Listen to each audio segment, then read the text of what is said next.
Welcome back to episode 75 of the Grappling Growth podcast with me, Testouri. On today's episode, I was joined by Meeta Sahni, who is the managing director of the Main Group, a boutique recruitment consultancy based in the heart of London.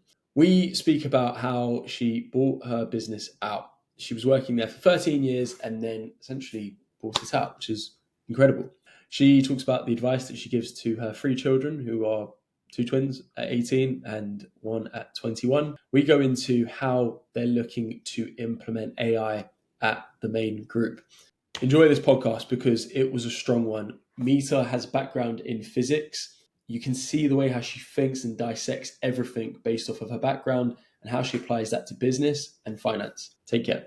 As entrepreneurs, we all experience challenges in our business journey. I'm Testouri, and the Grappling Growth podcast is my attempt at documenting my entrepreneurial journey while building my brands. I sit down with fellow entrepreneurs, understanding how they grapple with growth. I hope you find value and enjoy. Meeta, good morning. Welcome to the show. Morning, Joe. Thanks for having me. You're welcome. Meeta, what does growth look like to you? You know, I have to say that growth has shifted in my mindset of what growth actually is. When I was young and starting up, it was more people in the business. It was more bums on seats. But actually, for me now, growth is very much about the impact we're making out to our stakeholders, our community. So it could be more engagement, more touch points. Of course, it's more people, it's higher turnover, it's all of those things. But it's also how you impact and the effectiveness of an organization. For you, where did the shift come from, going from head account to making an impact to stakeholders? Probably a few years of experience, probably from doing the fast growth, hiring heavily, probably growing too fast, not reading the market right, learning that, the whole turnover is vanity, profit is sanity. It's that kind of, learning that I think I've just got through experience over the years. So if someone was starting a business tomorrow, what's one golden piece of advice you'd give to them? What's one thing that you only learn through experience that you wish you could tell someone starting out right now? Gosh, I would say that the most important thing is to have a direction, is to have a goal. We all start out with this intention of having an idea, something that we want to put out to the world and make the world a better place. And yet we can almost get caught up in the idea of it rather than the impact of it and how we're going to create a sort of structure for market. So really early on, even if it's a small goal, define your goal. I've brought mentors on straight away, advisors, mentors, experts, some for free, some paid. I think it's really important to get experts who can help you define what your goal is and help you stick to it. So you spoke about a few functions there. So mentors, getting clear on your goals. I'm going into it all. I'll slow down. Do you remember what your early goal was? Well, I initially set my business up through purchasing the company I've been working for 13 years. And my first goal was to really understand what made this business truly who it is and what it is. I realized that what I bought had been successful by chance, and I wanted a business that is successful by design and intention. So my first goal was to have a business that was engineered with processes, systems, clarity for each and every person in the business for what they're doing, why they're doing it, and what their goal is, what good looks like. That was my first goal, my first 1 year goal. So backtracking. Yeah. What was the business and why do you think it was successful by chance? So it was a recruitment consultancy, purely recruiting business support people. It was set up in an environment where recruitment was new. It was a new sector, it was a growing sector. And for companies looking at time poor, cash rich companies in London, it was a no brainer. So we grew very much to the demands of the market as opposed to thinking about not just what they need now, but what they need in the future as well. I think that was the difference. And, you know, it might be unfair of me to say, but I was a financial controller, finance director, and I watched our journey and I knew that there were a lot of people doing things differently. So somebody over here would be doing it one way, somebody over there would be doing it another. Culture is such a big part. And I remember, you know, when times are good, everyone can do well, right? Like, you know, license to print money, you think you're amazing. It's when times are tough that you have to rely on the culture, the focus, the belief, the leadership, the inspiration. It's all of that. And none of that, you know, comes by chance. Yeah, well said. So for you, why did it seem to be a better opportunity to acquire that business as opposed to you've got the mental blueprint, start afresh yourself? You know, it's going to sound a bit cheesy, but the business really aligned with my values. Again, recruitment, well, I mean, God, we're 15 years on from when I bought it out and 25 odd years on from when I started in the industry. And even then, it didn't have the best reputation. You know, you think about consultancy and think about the Bains and McKinseys of the world, and that quality and that, you know, barrier to entry is so high, and they keep their fees high. They keep the, you know, the impact of what they do is all considered very strong. And yet, recruitment is talent consultancy. It's putting the right people into businesses, and what's more important than the right people, right? You know, like success and failure are made on the people. But because the industry is always undercutting itself, there's no barrier to entry. I was fighting with not just giving a good service, but overcoming a reputational challenge as well. So when I joined the main group, when I, you know, 25 odd years ago, there was this kind of feeling of partnership, being on that journey with the client. You know, it wasn't just transactional. Here's somebody, I don't really care if they last or not. We guaranteed our work, three months, full 100% guarantee. I was like, whoa. And I got my job in the company through a recruiter. And I remember sitting there thinking, bloody hell, this recruiter knows me better than I know myself. Like, she's got it. And that's when I realized the power and value of having good advocates for you, going out to market, trying to help you open doors. You know, I just think that when we're trying to build a life, you know, who we spend our life with and what we do are the two most important things, right? And so the recruitment process and the outcomes, it's really high value stuff. So I felt that the main group did it right, and that's what made me want to buy it. They'd helped me in so many ways. I just wanted to make that available to more people. Exceptional. I mentioned this on a previous podcast, but I was round a friend's house the other day. We used to work together in the city, and his sister is a VP at a Japanese bank now. Okay. And a recruiter who she used to work with came to her, essentially just wanted to get access to their hires, and everything runs through her. Okay. And she said, "There's no chance I'm going to give him the work just because I know he's an arse." But the person who recruited her, because there was 1,000 people they were picking from, and he believed in her, Yeah. he supported her. It was this interpersonal relationship. She says now he's my go-to guy. Every job that we need goes through him Yeah. because he's been so personable and he knew so much about me. He just went above and beyond. And I think such a missing art form. Um, a Yeah. bit of a bit of advice. If I was hiring an account manager for my business, what would you kind of guide me as to the process? As in, are we focusing more on the soft skills? Are we focusing more on talent development, or are we looking for the finished article, looking for the person who's more attuned to harder skills, so to speak? So if you're an account manager looking for somebody for your team, is that I'm what you mean? looking for an account manager to I help manage my see. account. Okay. So, I mean, again, these are one of the things that my company just did so well. We talk about hiring on mindset and attitude. 80% of what we do is that, and 20% is skills, because you can teach skills. You cannot teach the mindset, the attitude, the collaborative approach, the cultural alignment. And so many companies do it the other way. It blows my mind.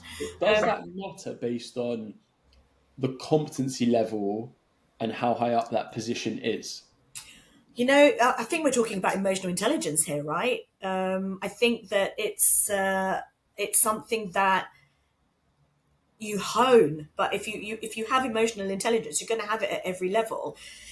Sometimes when you work, if somebody comes into your company and they don't even know the job yet, but it feels like they've been there forever. Uh-huh. That is EI, that is alignment, that is when they already get the journey, they get you, that they're a step ahead of you already about what good looks like, and you're just like, whoa, this person's just seamlessly flown into my business. The higher you get in an org structure, the more impact that has. So it is more important, but that doesn't mean you don't need it for entry level as well. You want people that get what you're doing as an organization, and they're not precious. They're high standards, but they're not precious. I think that's really important, because business is not clean and tidy. It's messy. It's thinking on your feet, and it's rolling your sleeves up in tough times, and everyone's going to pull together in that. So, because I've hired probably 12 to 15 people now, which isn't a crazy amount, but it's enough time to probably interview 10 times the amount of people that we've hired at a minimum. Yeah. And at times I always have questions that I try to focus on, but naturally people are interviewing. Some people interview absolutely awfully, or they don't care, and you can tell they haven't put their prep in, they haven't done their research. But then you get the people who they interview really well, or they're really sharp, and they're just putting a smokescreen in place just to get the job. And I've had it where I've had to let go of people after 2 weeks, 6 weeks, where I just know they've pulled the wool over my eyes, and they're just not competent, or they're just really not a good cultural fit. Yeah. So what advice would you give to someone who was in this process where they're interviewing people, they're thinking, okay, great, I've heard that you said I want to look for emotional intelligence. What can I do to identify that? Is there any go-tos that you train your team members with and clients with?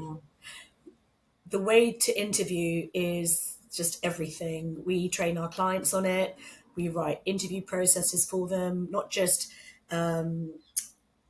defining culture and emotional intelligence, but every element of what makes that person right for the role. So skills as well, person fit, cultural alignment, attitude. It's important that the whole process covers all of it.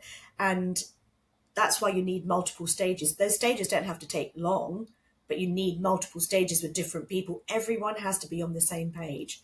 So whether it's HR or a member of the team or a cultural drink, everyone has an expectation of what good looks like.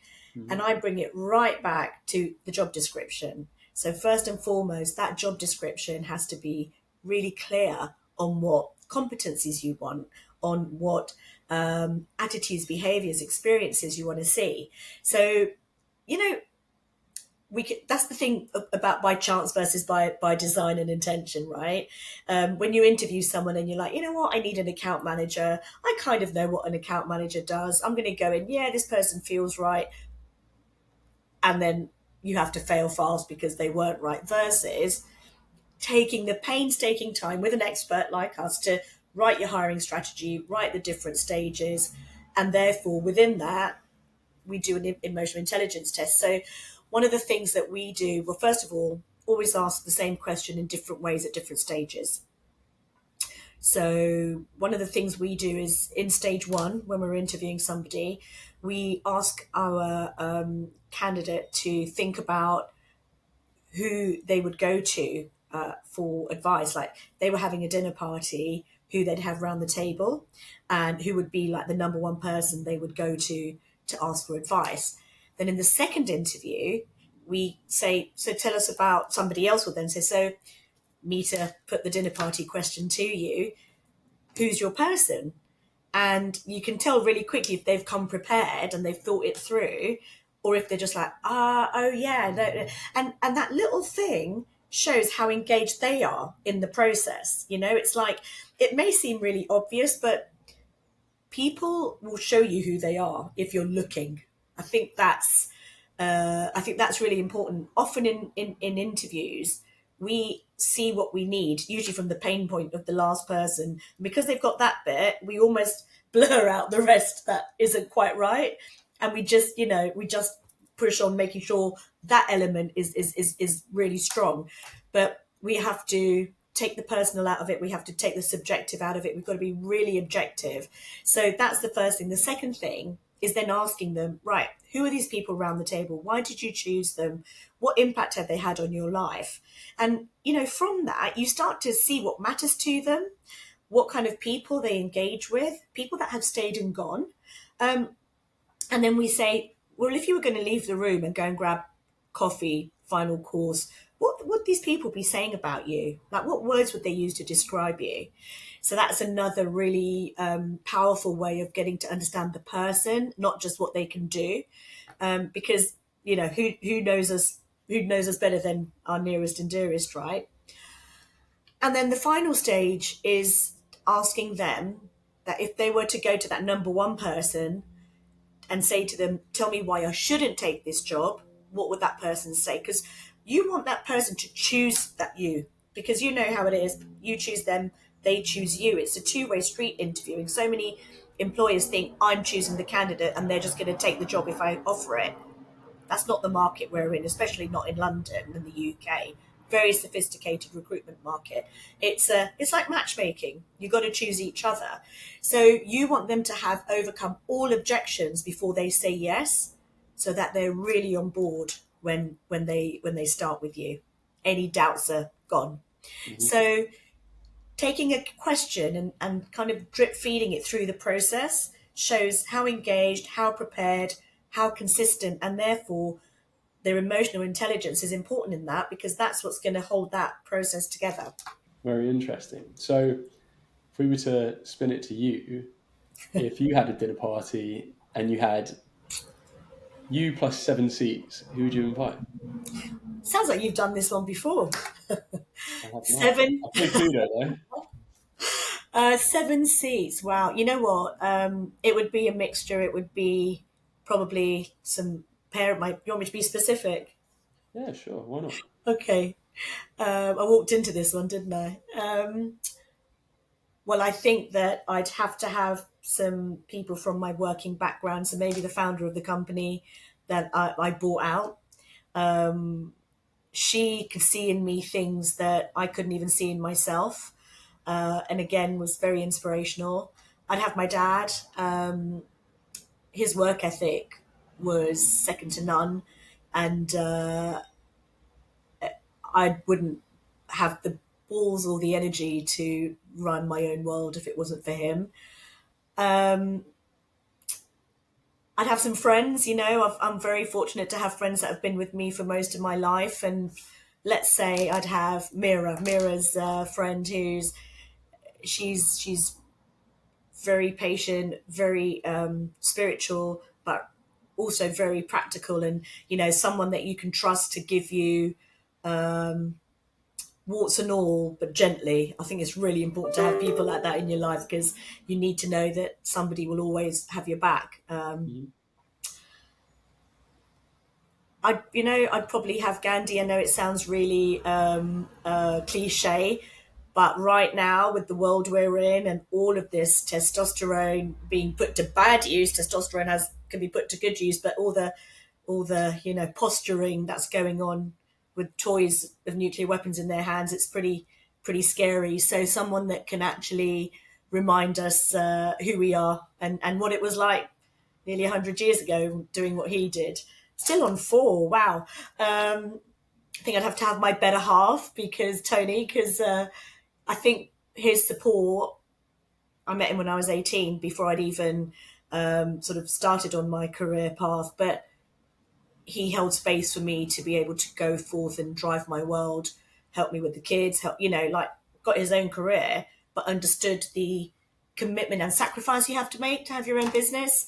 A lot of late nights, a lot of weekends, a lot of working on holiday, and that work-life balance we all talk about, and I really advocate. You can't do that when you're starting out. You will have that better down the line if you do it right, but at the start, and you need people around you who understand that.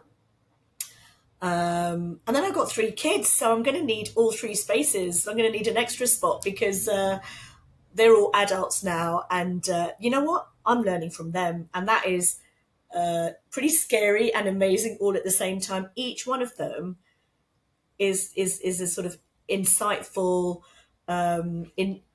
individual in the way that they do life, and I'm actually thinking, yeah, I should be doing something like that, and it's just brilliant. And so that's my gang right there. Lovely.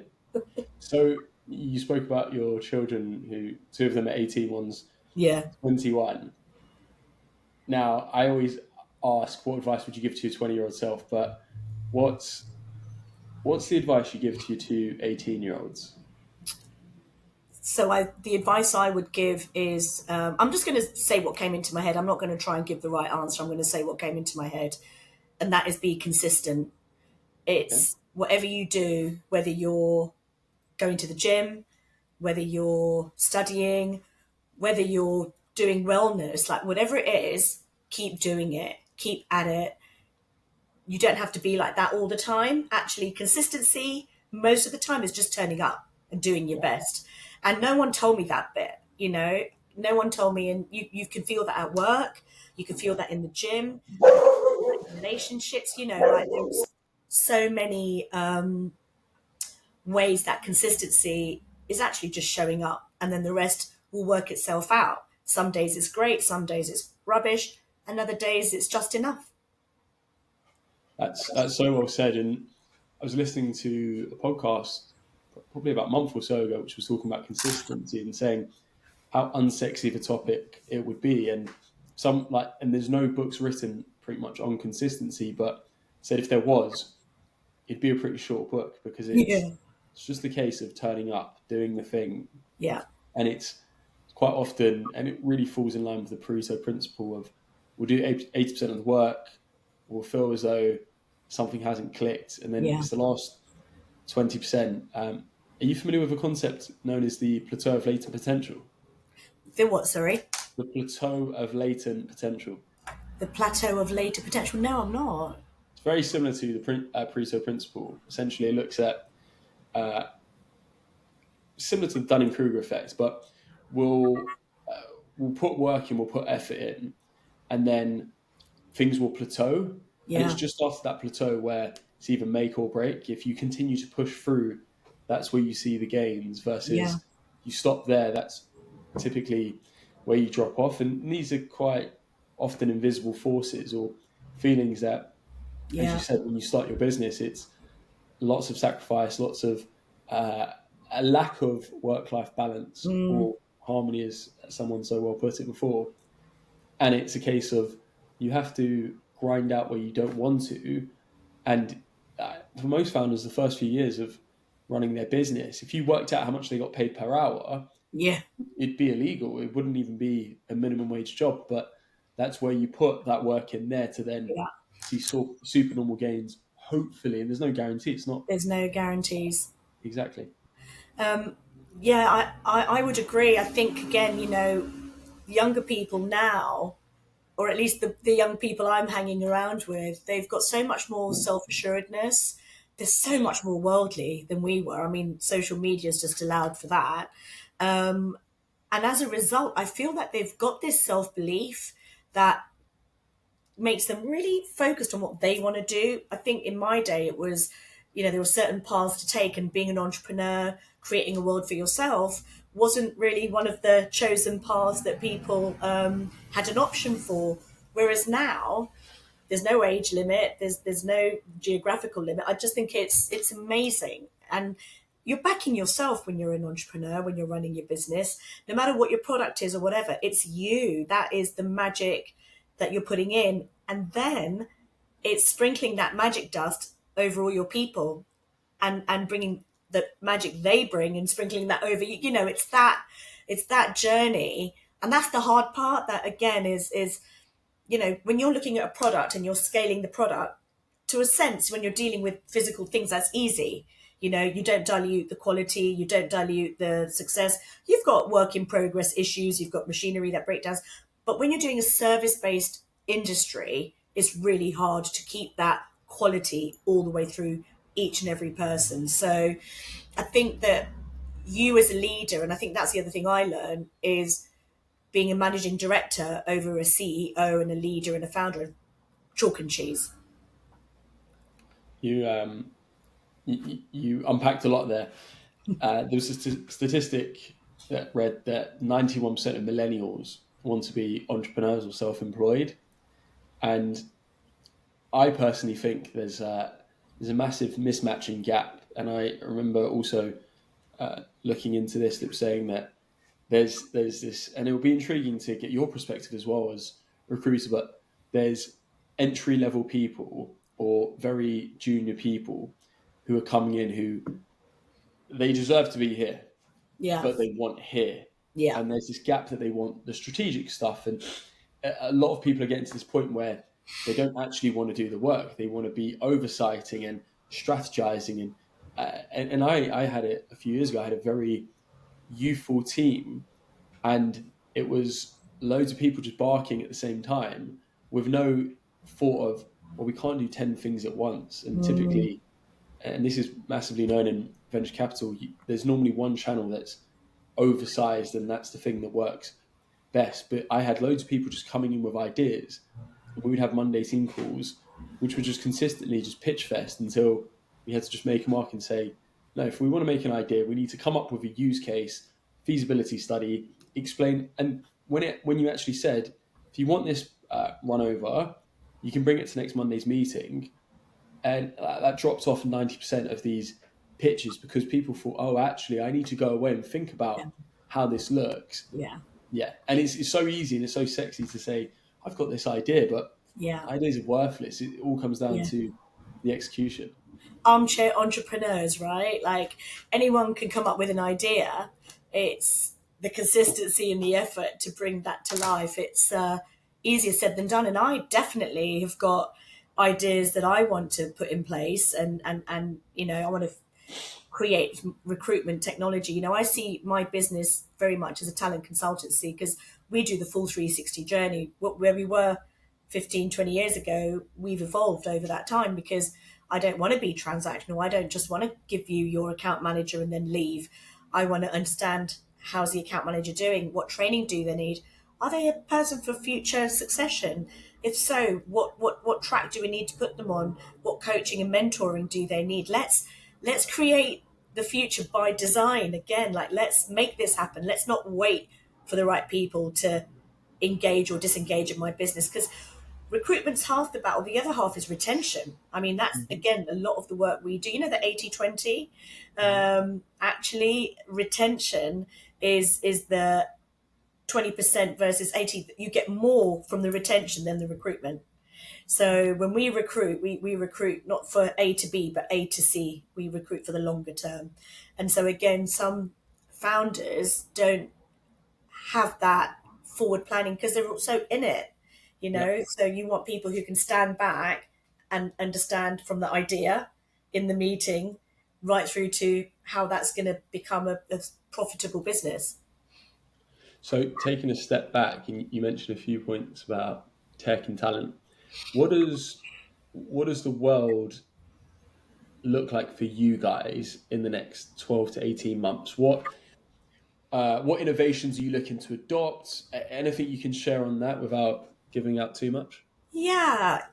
Look, again, I'm very, very honest, and I'd like to say that I know and understand all of it. I read physics at uni. I mean, I feel like you need a bloody doctorate in AI to actually understand the simplicity of it. That's the thing. It can do anything you want, but actually looking at your processes and understanding which ones need AI and which ones need the human touch is the difficult part. So what we've been doing in our business is really making sure that that anything that's repetitive should be done through tech. So one of the biggest challenges that any recruiter, whether they're an internal or an agency, a consultancy, has is responses, people who apply. Now, we're in a global village now. We don't just get local people applying, we'll get people applying from all over the world for a role based in the city.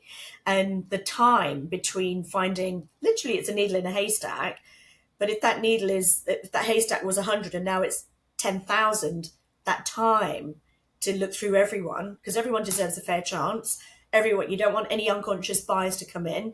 You've got to have a way that you can consistently apply fairness to the vetting process. I think AI is really good there. So that's one area where I'm looking at how to eliminate anyone that hasn't even looked at the job description, Is that something you've implemented already, or that's something you're looking into? No, it's something I'm looking into because things aren't really sophisticated enough. That's my frustration. It's all very plug and play, which is natural. It's going to start like that.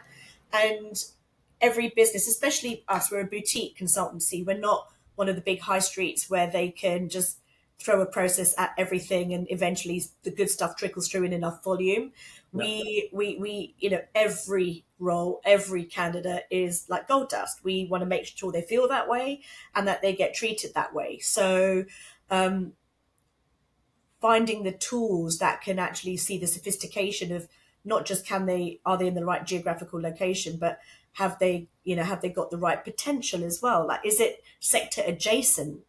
Like if somebody wants a tech background, could them coming from a telecoms background, because telecoms doesn't really exist anymore. It's all sort of swept into tech now.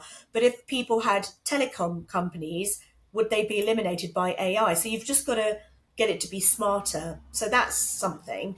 Also, any kind of scheduling, reminders, check-ins, anything that is going to give that reliability and consistency, I think, can be done with tech as well. Yeah. And again, matching. I don't think you can leave it solely to tech, AI to do that.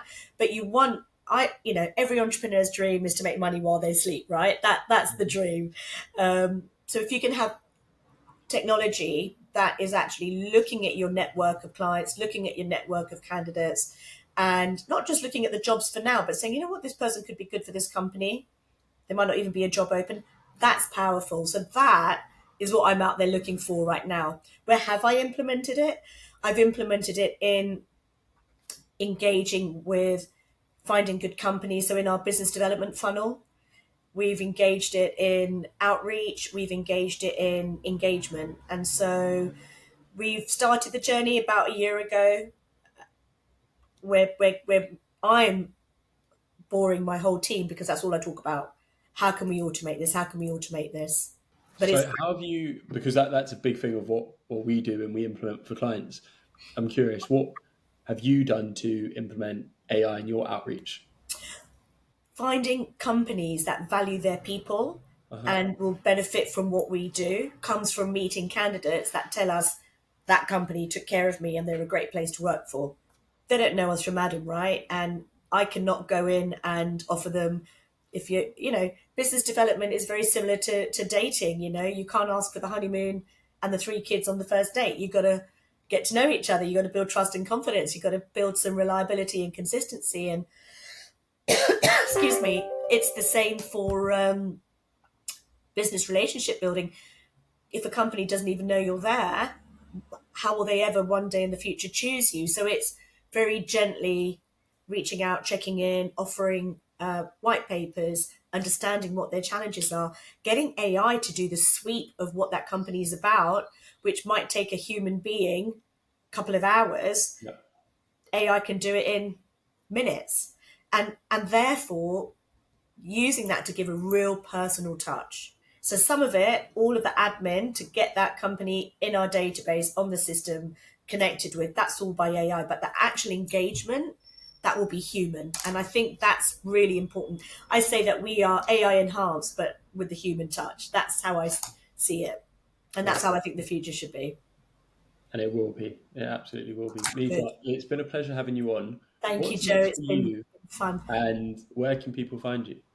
Well, we are the main group. I'm on LinkedIn. The company has a great website. Just about to launch a new one tomorrow, with lots of support and information for anyone out there who's looking for great people or looking for a great career move. Amazing. I Awesome. appreciate you. It's been great. Thank you, Joe. Bye for now.